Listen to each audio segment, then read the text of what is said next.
Selamat siang, perkenalkan nama saya Kristimani, mahasiswa Psikologi Kristen semester 1 dari kampus Institut Agama Kristen Negeri Kupang. Nah, di sini teman-teman, saya akan membahas tentang persepsi dari Erik Erikson. Nah, sebelum kita masuk dalam pembahasan itu, terlebih dahulu kita akan membahas mengenai biografi Erik Erikson. Teman-teman, seperti yang kita ketahui bahwa Erik Erikson ini adalah orang yang tidak mengenal sosok seorang ayah kandungnya. Nah, Erik Erikson ini lahir pada tanggal 15 Juni 1902 di kota Danis, berdekatan dengan kota Frankfurt di Jerman. Nah, Erik ini dia tidak pernah mengenal sosok seorang ayah kandungnya dari ia kecil hingga ia dewasa. Jadi, pada saat itu karena orang tuanya sudah berpisah, ia mengikuti ibunya. Kemudian mereka pindah ke kota Karlsruhe. Di sana ibunya menikah lagi bersama Dr. Hamburger. Nah, Dr. Hamburger ini namanya itu dipakai untuk menjadi nama sambung dari Erik Erikson. Nah, ayah sambungnya Erik Erikson ini dia berkebangsaan Jerman. Dan pada saat ibunya menikah, ia baru berusia 3 tahun. Erik ini dia tidak dapat menyelesaikan studinya dengan baik karena ia sangat tertarik pada dunia seni dan pengetahuan. Bahkan Erik ini dia pernah berpetualang sebagai seorang artis dan ahli pikir di Eropa pada tahun 1927 sampai 1927. Nah, awalnya Erik ini memegang kepercayaan Yudaisme, tapi kemudian ia berpaling pada tahun 1927 sampai 1933 ini, Erik mulai menggabungkan dirinya bersama lembaga pendidikan psikoanalisis Sigmund Freud. Kemudian, ia juga sangat menyukai pada dunia anak dan juga pendidikan, sehingga ia melanjutkan studinya non-formal. Akhirnya ia menjadi seorang profesor dan seorang pengajar tetap di California pada tahun 1939. Jangan lupa, Erik ini sudah menikah dengan wanita asal Kanada bernama Joan Serson. Nah, kemudian karena ia sudah menjadi seorang ahli profesor, ia mendirikan sebuah klinis analisis anak. Ia juga menulis beberapa buku dan pada akhirnya ia meninggal pada tahun 1994 di Amerika Serikat. Masuk dalam pembahasan pandangan Erik mengenai manusia. Nah, sejatinya setiap makhluk hidup di muka bumi ini, baik hewan maupun manusia, mereka dipastikan merasakan kondisi perkembangan di sepanjang masa. Nah, baik itu bersifat konkret maupun bersifat abstrak. Nah, jadi fenomena perkembangan tersebut berkaitan dengan manusia bukan hanya merujuk pada perspektif psikologis atau pandangan mental saja, tetapi melingkupi perspektif biologis yang melingkupi dengan seluruh aspek. Nah, dilansir dari kebanyakan karya tulis Erikson, mempertegas bahwa jalinan hubungannya dengan teori memang sama dengan yang dikemukakan oleh Bapak Sigmund Freud.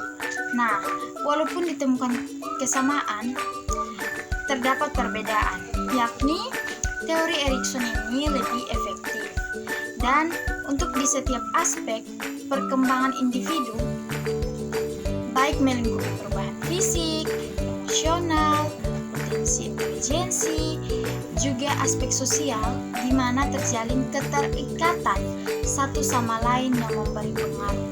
Jadi mereka saling mempengaruhi satu dengan yang masuk dalam konsep utama teori Erikson. Nah, tentang kebingungan identitas. Yang dimaksud dengan identitas adalah konsep tentang diri yang koherensi, yang terdiri dari tujuan, nilai, dan keyakinan. yang menjadi komitmen bagi seseorang. Nah, menurut Erikson, tujuan utama remaja adalah memecahkan krisis identitas, kebingungan identitas, dan membangun identitas diri mereka. Nah, cara membangun identitas itu seperti apa sih?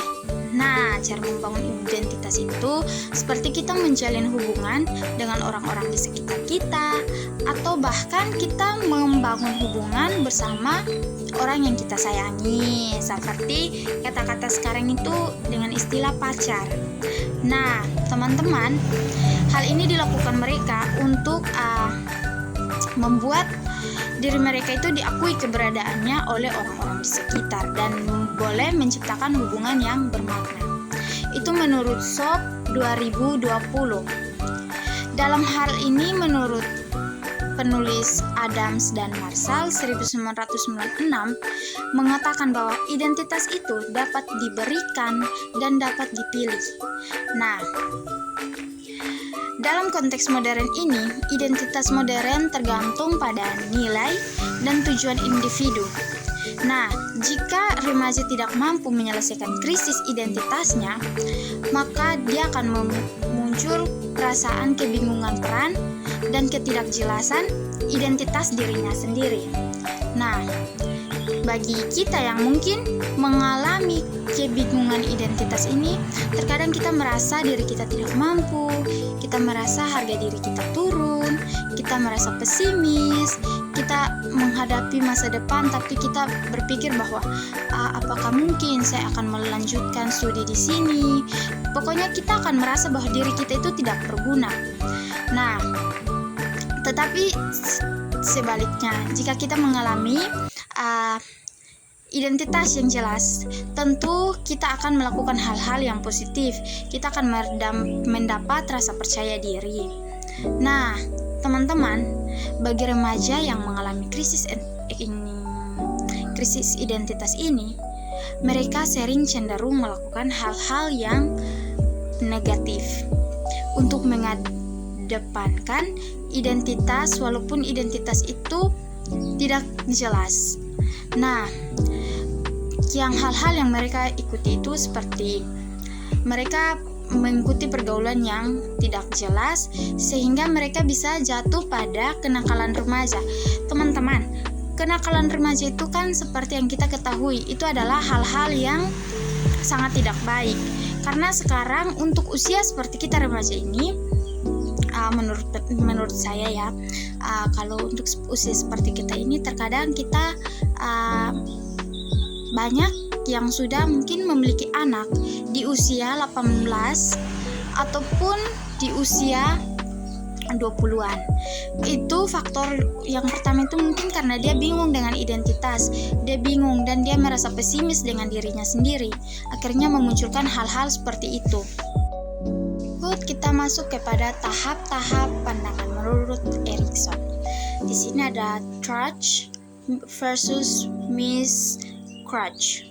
Nah, tahapan ini terjadi pada anak usia 1 tahun yang disebut dengan tahap oral sensori. Nah, di mana pada masa ini seorang bayi belum mengenal dunia dan dia tuh tidak bisa berbuat apa-apa sehingga dia selalu bergantung kepada orang tuanya.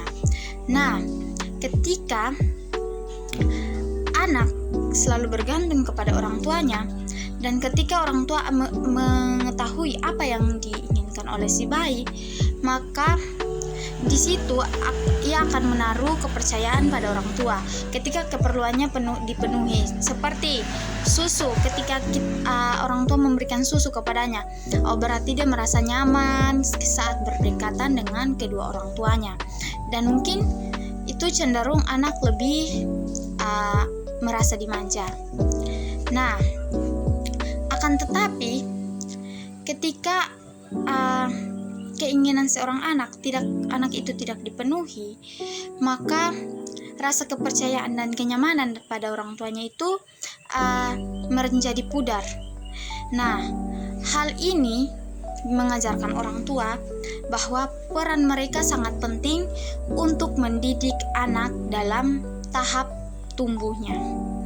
Nah, agar mereka bisa tumbuh menjadi anak yang memiliki identitas dan rasa percaya diri. Yang kedua adalah tahap autonomi versus dope and shame. Tahap ini yaitu disebut tahap muscular anal.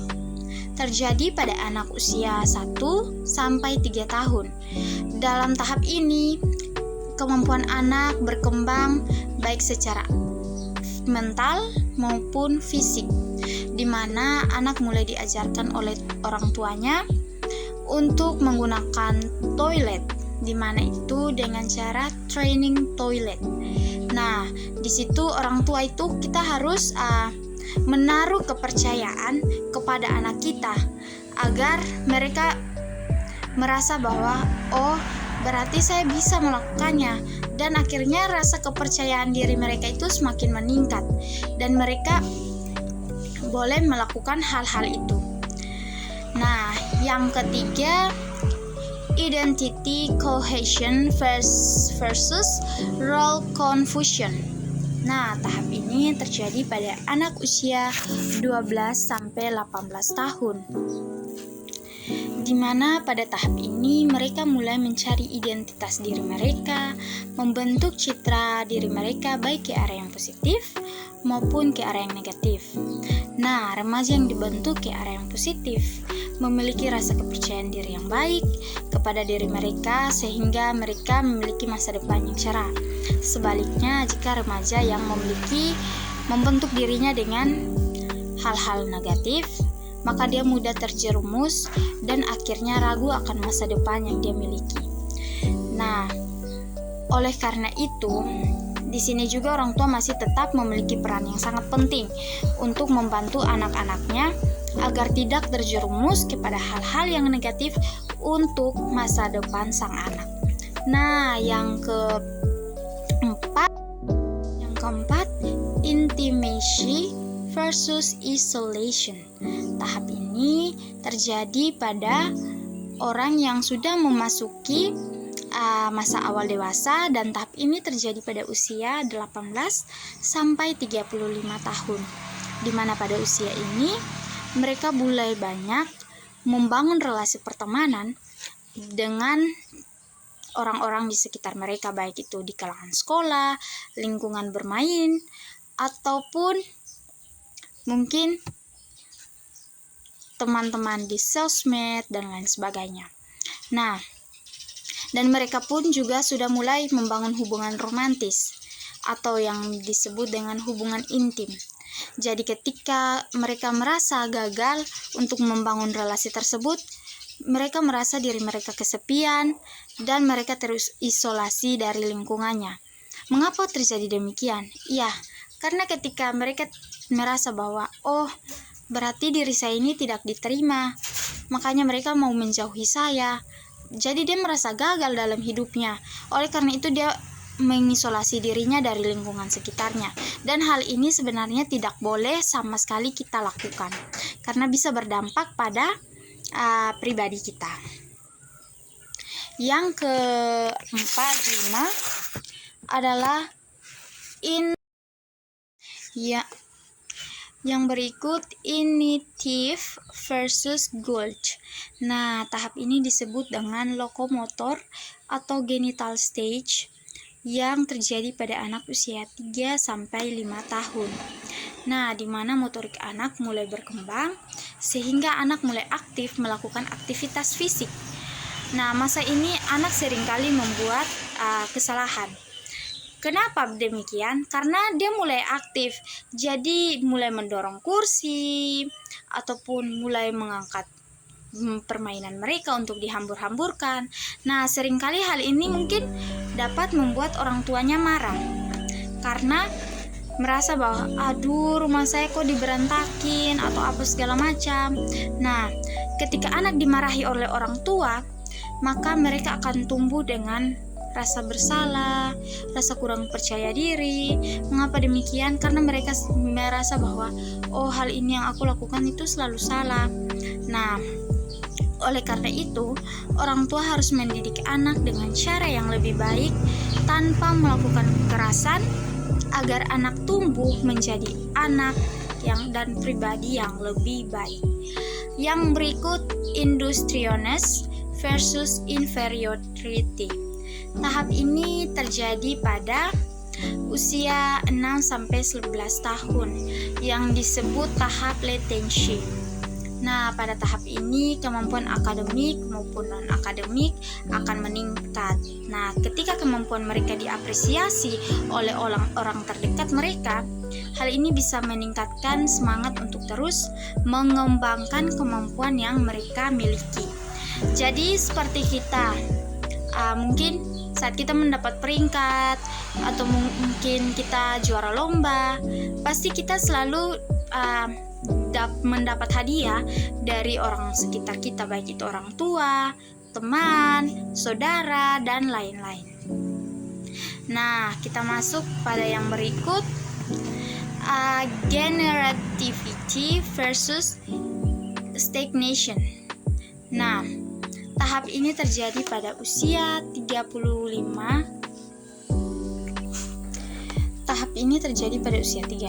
sampai 55 tahun. Pada masa ini mereka merasa ini adalah masa yang paling membosankan. Mengapa? Karena mereka merasa bahwa itu sudah termasuk usia tua. Iya. Nah, bagi mereka dan oleh karena itu, untuk orang yang sudah menginjak usia seperti ini, mereka seringkali melakukan berbagai macam aktivitas yang pernah dilakukan mereka pada waktu muda. Mungkin seperti refreshing ataupun bermain sepak bola mungkin, ataupun bulu tangkis mungkin, dan hal-hal yang pernah dilakukan. Yang berikut adalah tahap ego integrity versus despair. Nah, tahap ini yakni adalah tahap yang paling terakhir dalam mengembangkan kepribadian dan identitas seseorang. Mereka dihadapkan dengan dua macam pilihan, yakni integritas ego dan keputusan.